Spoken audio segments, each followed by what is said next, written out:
What would happen if the city of Indianapolis went to war? What would happen if enemy soldiers marched right up Meridian Street and engaged in battle with armed citizens right here in University Park? Now today it might seem a bit far-fetched, but 150 years ago, it almost happened. On the evening of April 13, 1861, the city of Indianapolis is in an uproar. Businesses have closed for the day, and citizens have flooded the streets with anticipation, excitement, and fear.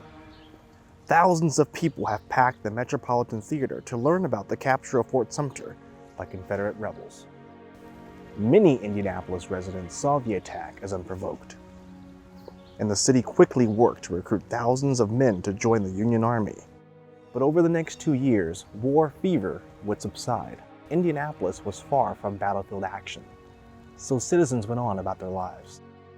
That would all change when Confederate General John Hunt Morgan crossed the Ohio River, captured the southern Indiana city of Corydon, and set his sights on Indianapolis.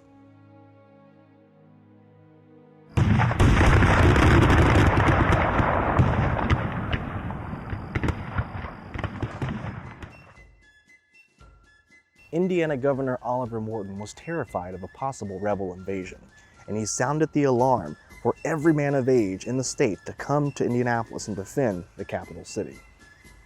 After General Ambrose Burnside rejected the governor's request to return 2 Indiana regiments, Governor Morton set out to assemble local forces to protect the city. This was easy enough to do as nearly 60,000 men flooded the city, ready to fight back the rebels.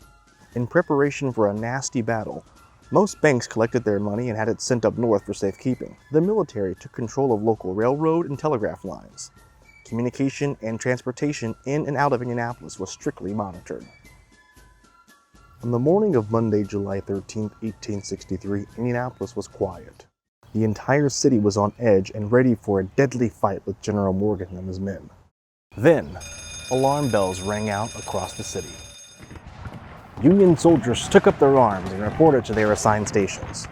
At University Square, thousands of men were lined up, guns drawn, and prepared to die defending Indianapolis. But the rebels never came. Morgan never intended to invade Indianapolis. The telegraph he sent was a diversion. Instead, Morgan and his troops turned east and advanced on Ohio instead. Today, we can come to Monument Circle and we can see Lady Victory at the top of the Soldiers and Sailors Monument. She faces south, and that's not a coincidence. She's keeping a watchful eye just in case General Morgan and the Confederacy have second thoughts. For Circle City Talk, I'm Chris Wakefield.